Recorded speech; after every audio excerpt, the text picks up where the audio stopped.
প্রিয় দর্শক, সাজ্জাদ কাদেরের প্রীতি এবং শুভেচ্ছা নিন। এই মুহূর্তে আপনাদের সামনে কথা বলতে এসেছি আওয়ামী লীগ নিষিদ্ধের বৈশ্বিক চাপ কিভাবে সামলাবে ডক্টর ইউনূস সরকার।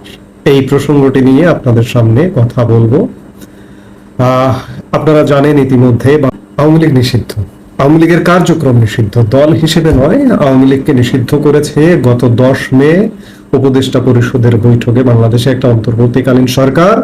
এই সরকারটি একটা বৈঠক করেছে, করে আওয়ামী লীগকে নিষিদ্ধ করে দিয়েছে, আওয়ামী লীগের কার্যক্রম নিষিদ্ধ করে দিয়েছে এবং 12 মে এটি একটি প্রজ্ঞাপনের মাধ্যমে জারি করে নিষিদ্ধ করেছে।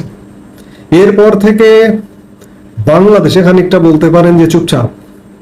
সরকারের ভেতরেও তেমন কোনো হুমড়িতুমড়ি নেই সেই অর্থে, মাঠেও সেরকম সেই অর্থে খুব যে একটা দলকে, এত বড় একটা দল, বাংলাদেশের বিশাল জনগোষ্ঠী সমর্থিত একটি রাজনৈতিক দল বাংলাদেশে নিষিদ্ধ হয়ে গেল। এই নিষিদ্ধের মাধ্যমে যদি বাংলাদেশে রাজনৈতিক শূন্যতা তৈরি হলো, এটি যদি বলেন তাহলে ভুল হবে না। বাংলাদেশে প্রধানত দুটো রাজনৈতিক দল, একটি আওয়ামী লীগ আর একটি বিএনপি, অর্থাৎ একটিকে মাইনাস করেই দেওয়া হলো। এমনকি নির্বাচনে অংশগ্রহণ করতে পারবে না। নির্বাচন কমিশন যেহেতু নিবন্ধন বাতিল করেছে, সেই হেতু নির্বাচনে অংশগ্রহণ করবারও কোনো সুযোগ নেই।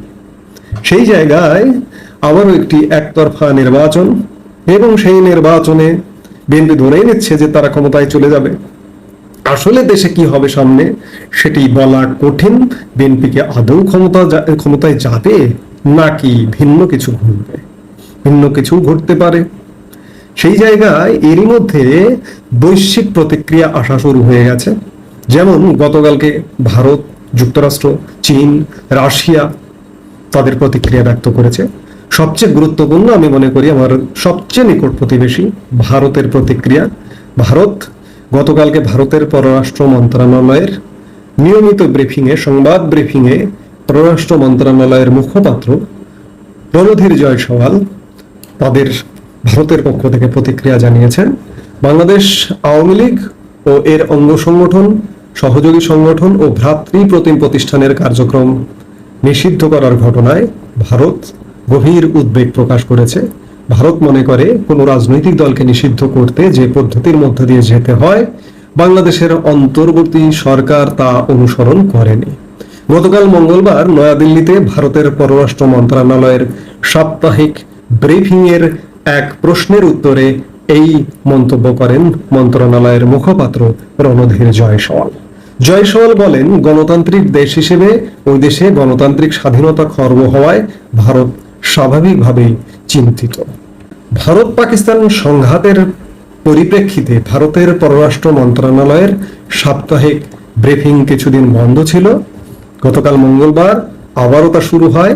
অধিকাংশ প্রশ্ন ভারত ও পাকিস্তানের সাম্প্রতিক সংঘাত নিয়ে হলেও আওয়ামী লীগকে নিষিদ্ধ করার বিষয়ে ভারতের মনোভাব জানতে চাওয়া হয়।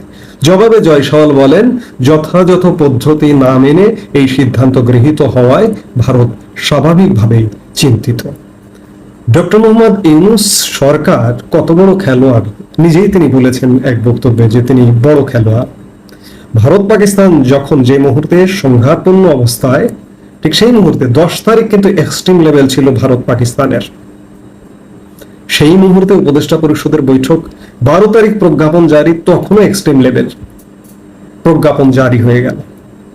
অর্থাৎ ভারত এদিক দিয়ে যেন না কথা বলে বা কোনো প্রশ্ন না তোলে সেই সময়। কারণ আমি একজন বাংলাদেশের মানুষ হিসেবে ভারতের মতামতকে সর্বাগ্রে, সারা পৃথিবীর আগে 1 নম্বর মতামত, ভারতের মতামতকে আমি গুরুত্ব দিতে চাই। নানা কারণে আপনি যদি একটু খোলা মন নিয়ে একটা নিউট্রাল নিরপেক্ষ জায়গায় দাঁড়িয়ে বসে যদি চিন্তা করেন যে ভারত বাংলাদেশের জন্য কতটা গুরুত্বপূর্ণ, সেই জায়গায় আপনি ভারতের মতামতকে গুরুত্ব দেবেন। রণধীর জয়সওয়াল উদ্বেগ প্রকাশ করেছেন। জয়সওয়াল আরো বলেছেন যে গণতন্ত্রে কাজের একটা পদ্ধতি আছে, আওয়ামী লীগকে নিষিদ্ধ করা হয়েছে সেই গণতান্ত্রিক পদ্ধতি না মেনে। সঙ্গত কারণে এটি এক উদ্বেগজনক ঘটনা। গণতান্ত্রিক দেশ হিসেবে ভারত স্বাভাবিক কারণেই উদ্বিগ্ন, কারণ এর মধ্য দিয়ে গণতান্ত্রিক স্বাধীনতা খর্ব করা হয়েছে এবং সেই কারণে বাংলাদেশের রাজনৈতিক পরিসর সংকুচিত হয়ে যাচ্ছে। জয়সওয়াল এ প্রসঙ্গে ভারতের পুরনো মনোভাব স্মরণ করিয়ে দিয়ে বলেন, আমরা চাই বাংলাদেশে দ্রুত, সুষ্ঠু, অবাধ ও সবার অন্তর্ভুক্তিমূলক নির্বাচন অনুষ্ঠিত হোক। জয়ের সওয়ালের মন্তব্যের জেরে বাংলাদেশের একজন খুব বিখ্যাত প্রেস সচিব আছেন, তিনি একটা পাল্টা জবাব দিয়েছেন গতকালকে। তিনি বলেছেন বাংলাদেশের নির্বাচন অভ্যন্তরীণ ব্যাপার এবং ইত্যাদি বিভিন্ন কিছু বলেছেন। অর্থাৎ তিনি তার বক্তব্যের মাধ্যমে এটি বোঝাতে চেয়েছেন যে এটি নিতান্তই বাংলাদেশের ব্যাপার, ভারত এটি নিয়ে নাক গলাতে পারে না। তার বক্তব্যের সারমর্ম এটি। আবার মার্কিন যুক্তরাষ্ট্রের ব্রিফিংয়েও সাংবাদিক প্রশ্ন করেছিল আওয়ামী লীগের কার্যক্রম নিষিদ্ধ প্রসঙ্গে মার্কিন পররাষ্ট্র দপ্তরের উপমুখপাত্র টমি পিগড বলেন, গণতান্ত্রিক প্রক্রিয়া ও মত প্রকাশের স্বাধীনতাকে সমর্থন করে যুক্তরাষ্ট্র। সেটিও ঘটেছে গতকালকে মঙ্গলবার ওয়াশিংটন ডিসিতে নিয়মিত ব্রিফিংয়ে আওয়ামী লীগের কার্যক্রম নিষিদ্ধ করা নিয়ে সাংবাদিক দস্তগীর জাহাঙ্গীর যুক্তরাষ্ট্রের মতামত জানতে চাইলে এসব মন্তব্য করেন টমি পিগড। টমি পিগড বলেন, আমরা জানি যে বাংলাদেশের অন্তর্বর্তী সরকার বিচার শেষ না হওয়া পর্যন্ত আওয়ামী লীগের যাবতীয় কার্যক্রম নিষিদ্ধ করেছে। আমরা বাংলাদেশের কোনো একক রাজনৈতিক দলকে সমর্থন করি না।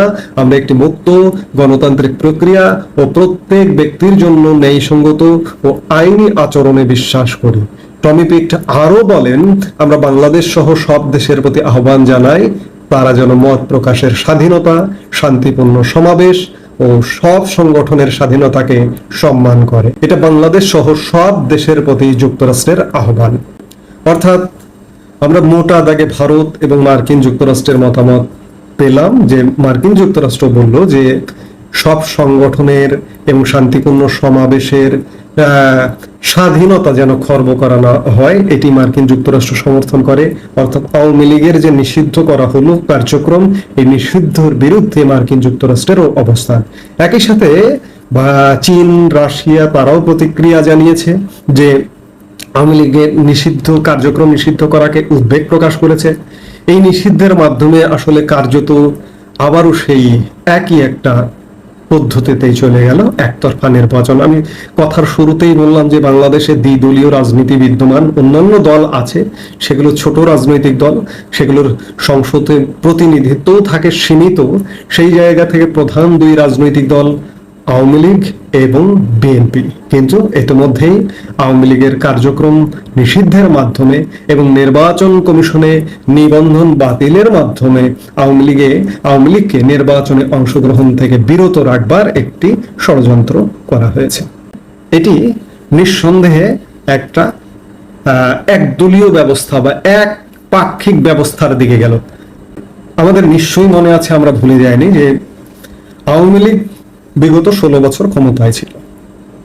বিগত 2014 নির্বাচন, 2018 নির্বাচন, 2018 নির্বাচনে সব দল অংশগ্রহণ করেছিল। বিশেষ করে গত 2024-এর 7 জানুয়ারি যে আওয়ামী লীগটা নির্বাচন করেছিল, সেটি একদম একতরফা নির্বাচন। আওয়ামী লীগ সেই কাজটি ভালো করেনি, কারণ সব দলের অংশগ্রহণ নিয়ে নির্বাচনটা করা উচিত ছিল। সেটি নিঃসন্দেহে একটা একদলীয় একপাক্ষিক নির্বাচন করেছে। বাংলাদেশ আবারও সেই পথেই ধাবিত হচ্ছে, একদলীয়। এটি যদি বিএনপির জন্য বলি বা আরো এই যে ছোট ছোট কিছু দল আছে, যেমন জামাতও একটা দল, তাদেরও সংসদে সর্বোচ্চ 17টা পর্যন্ত আসন ছিল আমাদের বাংলাদেশে 300 সংসদীয় আসনের মধ্যে, এবং 50টি সংরক্ষিত থাকে। তো সেই জায়গা থেকে সর্বোচ্চ 17 আসনের অধিকারী ছিল জামাত। আসলে বিএনপি প্রধান বড় দল, বিএনপি আবারও বাংলাদেশ একপাক্ষিক নির্বাচনের দিকে ধাবিত হয়েছে। এই একপাক্ষিক নির্বাচন আসলে সারা পৃথিবীতে গ্রহণযোগ্য হবে না। আবারও যদি নির্বাচন সহসা হয়, আদৌ বাংলাদেশে নির্বাচন হবে কিনা এটি বলা কঠিন, কারণ আগামী 2, 4, 5 বছরে, কারণ এই যে একটা সরকার পতন হয়েছে, হবার পরে ইতিমধ্যে আমরা 10 মাস সে অবস্থান করছি, প্রায় 1 বছর হতে চলেছে। নির্বাচনের কিন্তু কোনো খবর নেই, নির্বাচনের কিন্তু কোনো রোডম্যাপ নেই। সেই জায়গায় আমার মনে হয় না যে আগামী 2-1 বছরের মধ্যে এই অন্তর্বর্তীকালীন সরকারটি নির্বাচন করতে চাইবে, সেটি মনে হচ্ছে। কিন্তু যদি নির্বাচনটি হয়, তাহলে এখানে সব দলের অংশগ্রহণের সুযোগ থাকছে না। আবারও সেই একপাক্ষিক নির্বাচন, সেই নির্বাচনটি বৈশ্বিকভাবে গ্রহণযোগ্য হবে কিনা, সারা পৃথিবী গ্রহণ করবে কিনা, সবার আগে নিকট প্রতিবেশী দেশ ভারত সেটি গ্রহণ করবে কিনা, মার্কিন যুক্তরাষ্ট্র গ্রহণ করবে কিনা, চীন গ্রহণ করবে কিনা, রাশিয়া গ্রহণ করবে কিনা, ইউরোপীয় ইউনিয়ন গ্রহণ করবে কিনা, সবচেয়ে বড় প্রশ্ন। অর্থাৎ বাংলাদেশ সংকট থেকে বেরোতে পারলো না, সংকট কাটিয়ে উঠতে পারলো না। বাংলাদেশে যে একটা সুষ্ঠু স্বাভাবিক রাজনৈতিক ধারা, এটি আদেও কখনো হবে কিনা সে ব্যাপারে যথেষ্ট সন্দেহ সংশয় আছে। আজকে বাংলাদেশের স্বাধীনতার 54 বছর পেরিয়ে গেছে।